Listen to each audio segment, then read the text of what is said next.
दीड महिन्यापूर्वी नगरपालिकेची निवडणूक झाली आणि त्याच वेळी संपूर्ण पंढरपूर तालुका आणि शहरातल्या तमाम विठ्ठल परिवारच्यावरती प्रेम करणारे, विचारधारेवरती प्रेम करणाऱ्या सर्व गाव पातळीच्या कार्यकर्ते असतील, शहरातले सर्व आजी माजी सन्माननीय नगरसेवक पदाधिकाऱ्यांचं भूमिका ही होती की कुठं तर आपण परिवारानं एकत्रित येऊन येणाऱ्या सगळ्या निवडणुका त्या ठिकाणी लढल्या पाहिजेत.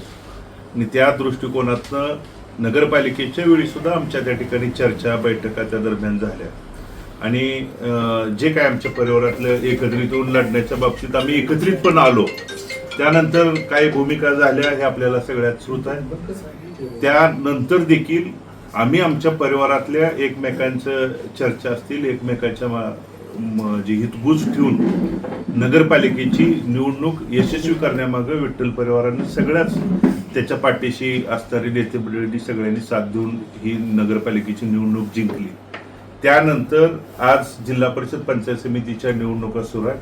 त्या बाबतीत परत एकदा ग्रामीण भागाने सांगितलं की नगरपालिकेला तुम्ही त्या ठिकाणी काय वेगळ्या भूमिका झाल्या असतील, पण भूमिका जरी बदलल्या असतील तर मनभेद कधीच त्या ठिकाणी नव्हते.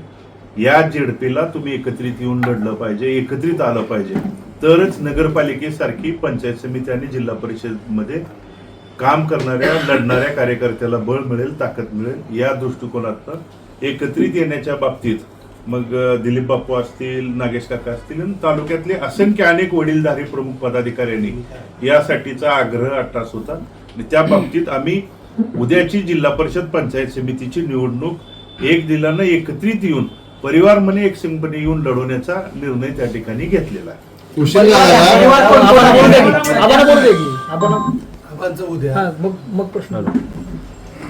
राज्याचे कर्तव्यदक्ष आणि महाराष्ट्राचे दादा अजितदादा पवार साहेबांचं विमान अपघातामध्ये त्या ठिकाणी निधन झालंय. त्या सर्वप्रथम मी त्यांना भावपूर्ण श्रद्धांजली अर्पण करतो. आणि या निवडणुकीमध्ये जसं आता भगीरथदादांनी सांगितलं की नगरपालिकेच्या निवडणुकामध्ये देखील आम्ही एकत्र येण्यासाठी, परंतु काही गोष्टीमुळं आम्हाला, परंतु आमचा जो उद्देश होता तो आपण सगळ्यांनी सर्वश्रुत आहे की यशस्वी त्या ठिकाणी होण्यामध्ये त्या ठिकाणी कुणी मागं पुढं थांबायचं, परंतु त्या ठिकाणी समोरच्याचा त्या ठिकाणी फायदा नाही झाला पाहिजे ही भूमिका आम्ही घेतली आणि त्यामध्ये दादांना खूप मोठं यश आलं. त्यामध्ये आम्हाला आनंद आहे आणि तीच पुन्हा चूक होऊ नये म्हणून आम्ही जिल्हा परिषद पंचायत समितीच्या निवडणुकीच्या माध्यमातून एकत्र पुन्हा येण्याच्या संदर्भातल्या चर्चा झाल्या आणि आमचा निर्णय झाला आणि आम्ही त्या ठिकाणी आता आपल्याला यादी त्या ठिकाणी देतील त्या यादीनुसार आम्ही ही युती आमची एकत्र त्या ठिकाणी आम्ही काही ठिकाणी घड्याळ, काही ठिकाणी तुतारी आणि रिक्षा आणि जे चिन्ह आमच्या उमेदवाराचे असतील त्या उमेदवाराच्या चिन्हाला एकत्ररित्या प्रचार करून ही जिल्हा परिषद पंचायत समिती, आपल्याला माहिती असेल की औदुंबरावांच्या काळानंतर ती पंचायत समितीवरती एकाच बाजूची त्या ठिकाणी सत्ता आहे आणि त्याला आम्ही एकत्र आल्याशिवाय त्या ठिकाणी बाजूला सरता येणार नाही. गावगाड्यातल्या सर्व लहान मोठ्या थोरांची अपेक्षा होती आणि मग त्या सर्वांचं मन आणि आम्हाला देखील त्या ठिकाणी संवाद साधत असल्यामुळे दिलीप बापू असतील, नागेश काका असतील, अनेक ज्येष्ठांनी आमचा सर्वांचा समेट घडवून यामध्ये पुढे येण्याची आमच्या सर्वांची जी मनातली भावना होती ती प्रत्यक्षात आज आपल्या समोर येते. ही निवडणूक आम्ही एकत्रितरित्या लढू आणि यश हे आम्हाला नक्की येईल. ह्या निवडणुकीमध्ये खऱ्या अर्थानं अजितदादांनी जो आम्हाला दिलेला संदेश होता, दादांच्या घड्याळाच्या समोर त्या ठिकाणी आम्ही निवडणूक लढत असल्यामुळं दादांना ह्या निवडणुकीमध्ये ह्या निवडून आलेल्या उमेदवाराच्या वतीनं आम्हाला श्रद्धांजली अर्पण करायची आहे. संधी यात मिळती ह्या माध्यमातून आम्ही निवडणुकीला पुढं जातोय. आता दादा, मी, बापू, काका, आम्ही सर्वजण त्या ठिकाणी एकसंघ या निवडणुकीला आम्ही यश संपादन करू असा आम्हाला विश्वास आहे. राष्ट्रवादी सोबत आहे का तुमच्या जिल्हाध्यक्ष नाही? त्यांच्या आईंचं वर्षश्राद्ध आहे. आबा आपण युती करताय तर यावेळी दबावाचं राजकारण जे झालं, नगरपालिकेला आपण युती करण्याचा प्रयत्न केला, पण यावेळी दबावाचं राजकारण झालं जिल्ह्याच्या काही नेत्यांकडनं. आताही तसं झालं तर काय भूमिका राहणार? महत्वाची आपल्या संदर्भात की दबावापेक्षा काही आमच्या तांत्रिक गोष्टीवरती काही गोष्टी झाल्या होत्या आणि या निवडणुकीत आपल्याला सगळ्या त्या गोष्टी स्पष्ट होतील. आता राहिलेत 5 दिवस, ती वेळ निघून गेली.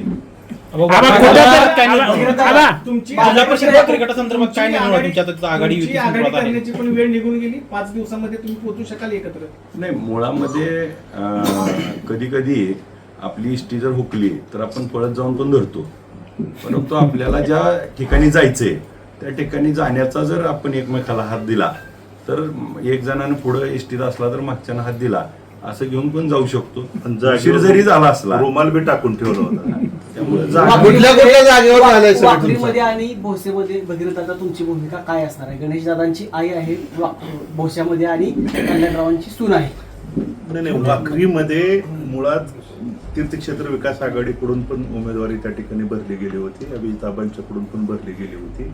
त्यामध्ये आमची संपूर्ण त्या ठिकाणी चर्चा झाली, कुठं कुणी माघारी घ्यायची, कुठं त्या ठिकाणी लढवायचं. आणि ज्या ठिकाणी माझ्या तीर्थक्षेत्र विकास आघाडीच्या उमेदवारांना पाठीमागं घ्यावं लागतं तिथं मी स्वतः जाऊन त्यांची समजूत असेल, काय नाराजी असेल, काय त्यांचा आग्रह असेल ते दूर करून त्यांना सामावून घेऊन ही निवडणूक ताकदीनं परिवार म्हणून एकसंघपणे लढवायची ही भूमिका त्या ठिकाणी आहे. आणि मग आम्ही दोघं पुढे एकत्रित आल्यानंतर जी भूमिका आहे, आता मगाशीच माझ्या माहितीनं प्रश्न विचारला की परिवारात कोण, आम्ही दोघं आहे, अजून जे येतील ते परिवार. वाखरीतली भारतीय जनता पार्टीचे जे उमेदवार आहेत, मोनिका काळे, यांचा पराभव करण्यासाठी एकत्र येणार का तुम्ही?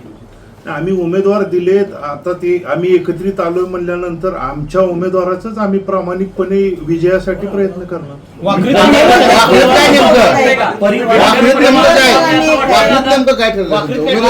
कासेगाव काय ठरलं? वाखरीमध्ये आम्ही त्या ठिकाणी तीर्थक्षेत्र विकास आघाडीचे दिलेल्या उमेदवारांना आम्ही स्वतः विनंती करून थांबवतोय आणि तिथं घड्याळाच्या दिलेल्या उमेदवाराच्या पाठीमागे जाऊन तो निवडून येण्यासाठीच आमचा प्रयत्न असणार आहे. कासेगावमध्ये काय झालं? कासेगावमध्ये काय? कासेगाव 2-2.5 तास वाट बघितली. एकदा परिवार एकसंघपणे कासेगावचं आल्यानंतर काय? मला आपल्याला देखील विनंती करायची आहे की काय आमच्यातले सुद्धा कार्यकर्ते थांबवत असताना मनभेद होत आहेत, नाराजी होते, ती दुरुस्त करण्याची जबाबदारी आमची आहे. त्यामुळे त्यात कोण पुढं कोण मागे हे बघण्यापेक्षा आम्ही एकत्रित आलोय आणि एक दिलानं लढणार आहे. नगरपालिकेच्या निवडणुकीत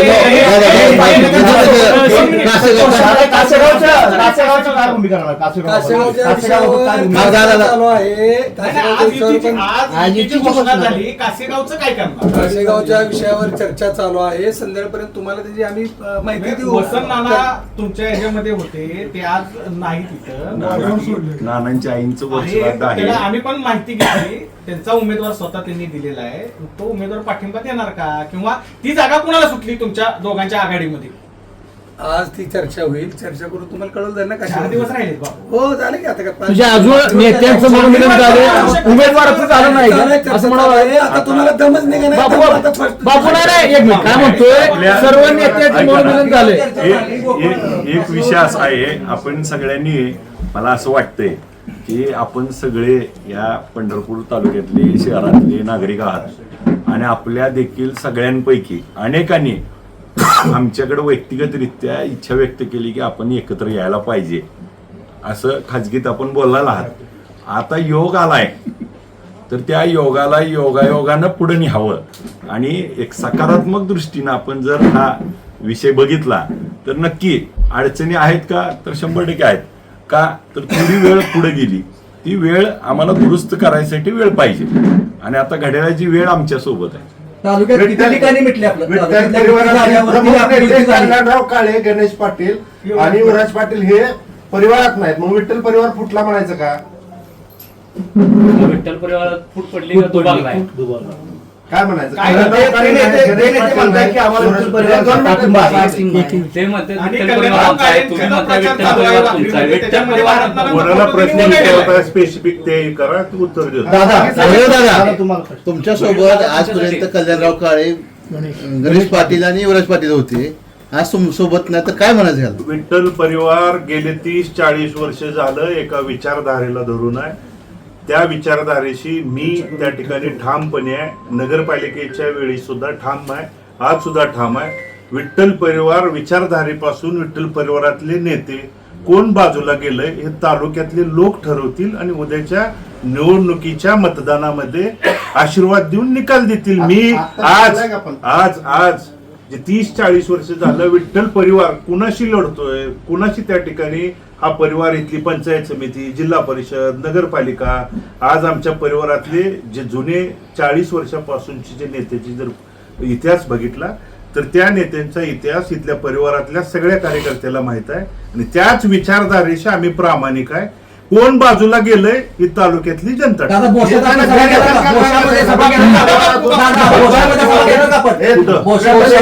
सभा कुठं घ्यायच्या, काय घ्यायचं, प्रचाराचे दौरे कुठंही करायचे, कुणी 5 ते 6 दिवसच आज त्या ठिकाणी, आज 31 तारीख आहे, 6 तारखेला माझ्या माहितीनं त्या ठिकाणी प्रचार थांबेल. त्यामुळं माझ्याकडे संपूर्ण मंगळवेढा तालुका आणि हा पंढरपूर तालुका आहे, बाईंच्याकडे माढा तालुका आहे.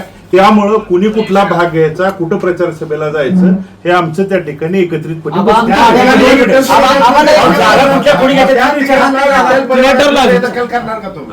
त्या तिघांना विठ्ठल परिवारातलं बेदखल जनता करेल ना. विठ्ठल परिवारातले लोक परिवार म्हणून तुम्ही मग परिवार म्हणून तुम्ही एकत्र आला आता की परिवाराचे आणि आता परिवाराची धुरा कोणाकडे राहील? जशी भारतनारायणकडे होती, आता तुमच्या चौघांमध्ये कोणाकडे राहील परिवार? आता सर्वसामान्य कार्यकर्त्याकडे राहील. नाही, एक नेतृत्व लागतं जसं नानांचं होतं. सगळ्या कार्यकर्त्याकडे. हा परिवार कुठल्याही एका विचारधारेवरती चालतोय. उमेदवारी अर्ज आपले वेगवेगळे भरले का? कुठले तुम्ही भरले? नाही, काय मतभेद होते म्हणजे त्यावेळी भरत असताना कार्यकर्त्यांचा आग्रह होता. बरं, मुळात तुम्हाला त्याचा माझा प्रश्न, आम्ही दोघं एकत्रित आलेल्याबद्दल आपण आनंदी नाही का?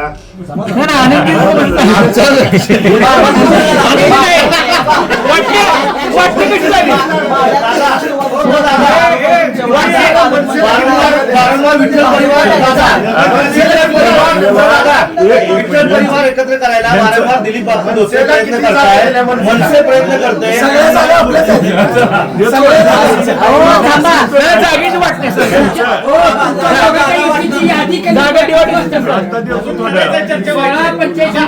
आज जिल्हा परिषदेची आधी आता जे 5-6 तारखेला मिळतील. तुम्ही भाजपला मॅनेज झालाय असा माढ्यातील राष्ट्रवादी नेत्यांचा आरोप आहे. दोघं पण. अरे ते आपण नंतर मान्य आहे. मुद्दा काय लक्षात घ्या, ज्या नेत्यांनी बोलले त्यांच्या मुलाला उमेदवारी देऊ शकलो नाही आम्ही काही तांत्रिक गोष्टी म्हणून, त्यामुळे त्यांनी तो आरोप केला आहे. परंतु काय आहे की आम्ही लढतोय कोणाविरुद्ध तिथं आणि भूमिका स्पष्ट आहे. माझी विधानसभेतली भाषणं काढून बघा, विधानसभेत देखील सरकारच्या विरोधात आवाज उचललाय. त्यामुळं ह्या बोलण्यानं आपण मीडिया त्या ठिकाणी न्यूज लावतात, त्यामुळे अशी काहीतरी गोष्टी होत असतात. एवढ्या गोष्टी एवढ्या मोठ्या राजकारणात सोडून द्यायचं असतं. आम्ही पक्षासाठी प्रामाणिक काम केलं, आमचं हेच नाही म्हणलं. तुम्ही भाजपबद्दल स्पष्ट बोलत नाही. आता तुम्ही कोणावर? भाजपच्या विरोधात स्पष्ट तुम्ही बोलत नाही. एक गोष्ट बघा, जे उमेदवार आता उभा राहिलेत त्यातले भाजपमधले कोणच नाही. आता घेतलंय हो, उद्या तिथनं हाकलून दिलं तर ती असणार आहेत का? मग पारंपरिक लढाई ऐका ना, पारंपरिक लढाई जी आहे ही विठ्ठल कारखाना, विठ्ठल परिवार आणि विठ्ठल सहकारी साखर कारखान्यावरती जे औदुंबर अण्णांपासून आजपर्यंत प्रेम करणारी जी लोक आहेत, ज्यामध्ये मी असेल, दादा असतील, सर्वजण, आता ती लोक एका विचारानं एका शक्तीच्या विरोधात लढतायत अनेक वर्ष. ती सगळ्यांना जर त्या बाजूला जायचं असेल, आम्ही त्या ठिकाणी विरोधात लढण्याचा विचार घेऊन लढतोय. त्यांचा आरोप असा आहे की एबी फॉर्म मध्ये तुम्ही गडबड केली, एबी फॉर्म वेळेवर दिले नाही, त्यामुळे आम्हाला पक्ष सोडावा. आता आरोप आहे. माझी विनंती आपल्या माध्यमातून हीच आहे की ज्यावेळेस मी विधानसभेला उभा होतो त्यावेळेस मी कल्याणराव काळे साहेबांकडे, जसं तुम्ही नाव घेताय त्यांचं सांगतो, कल्याणराव काळे साहेबांकडे मी स्वतः 3 वेळा भेटायला गेलो. मी समाधान दादांना भेटलो आणि त्यांना मला बाबा मदत करा या निवडणुकीमध्ये अशी मी विनंती केली होती. त्यांना विचारा तुम्ही मला कधी भेटला एबी फॉर्मसाठी. जर पक्षाने मला दिला असेल आणि मग मी आमदार म्हणून इथं काम करत असेल, त्यांनी मला विचारायला आले असते तर आम्ही चर्चा करून दिला बी असता. पण ते आलेच नाहीत विचारायला. जिथं जिथं कमळाचे उमेदवार आहेत तिथं तुम्ही सुपडा साफ करणार का? सगळ्या आमच्या उमेदवाराला निवडून आणणार आणि समोरच्या प्रसाद करणार. ठीक आहे. विठ्ठल कारखान्याला युती नाही देतो पाहिजे. अहो सगळी राहील आता काय म्हणणार? थांबा, हो, थांबा बापू. हा, थांबा. गोपाळपूरला उमेदवार का दिले? गोपाळपूरला दोन्ही पक्ष. तुम्ही हा या एकत्रित आलेला समाधानी असेल तर त्यावेळी पण होईल काय? काही विधानसभेपर्यंत तिकडं गोपापूरला उमेदवार काय हो, हे दिले. अशी काय वाटणी झाली का की माळा तिकडं पंढरपूर मंगळ ही आम्ही वाटणीवरती नाही, कार्यकर्त्यांचा आम्हाला असलेला आग्रह, आमच्यावरती असणारा विश्वास, जबाबदारी मी म्हणा. तेच सांगतोय. नगरपालिकेच्या वेळेसच सगळ्यांचा आग्रह होता की स्थानिक स्वराज्य संस्थेला परिवार आणि परिवाराच्या विचारधारेवरती तुम्ही एकत्रित आलं पाहिजे.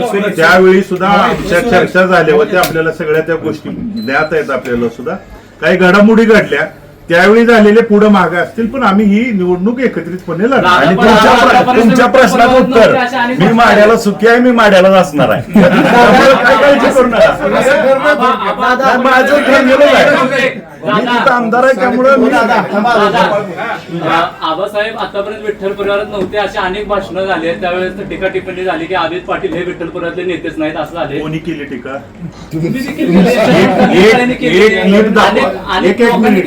एक क्लिप मी दाखवा की ते विठ्ठल परिवाराचे आबासाहेब तुम्हाला सुद्धा माहित आहे सिंगल मी बोललेलो. माझं त्याला उत्तर आहे का? टीका केल्यामुळे एक काम. गणेश पाटलांनी केली. माझं उत्तर असं आहे याच्या बाबतीतलं की आम्ही आता एकत्र आलोय, त्याच्यामध्ये आपण आनंद मानावा. बापूनी बर्फी आली आहे, सगळ्यांनी खाऊन जावी.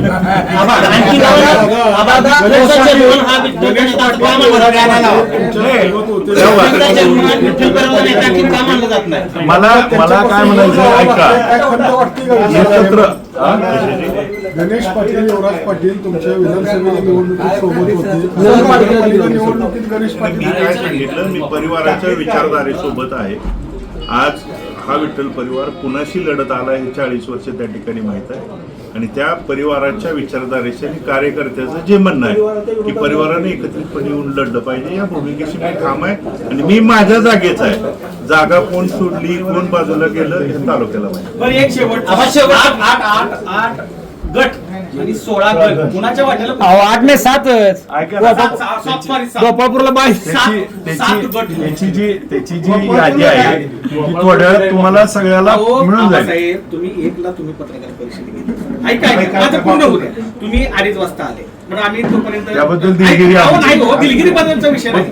तुम्हाला आम्ही प्रश्न विचारतोय की कासेगावचं काय झालं, तुम्ही म्हणताय चर्चा करतो, तुम्हाला यादी मागतोय, तुम्ही म्हणताय यादी तुम्हाला तासाने मिळेल. मग आम्हाला बोलवण्याचं मी पत्रकार परिषद एकच सांगतो, 8 जिल्हा परिषद गट आणि 16 गट, एक 7 जिल्हा परिषद. गोपाळपूरला दोघांचाही नाहीये. उमेदवार 7 जिल्हा परिषद गट आणि 16 पंचायत म्हणू ना, 16 पंचायत समिती आमच्या दोघांची एकत्रितपणेच येऊन म्हणून लढवणार आहे. त्यात कोणाचं कुठलं काय हे त्या ठिकाणी नाही.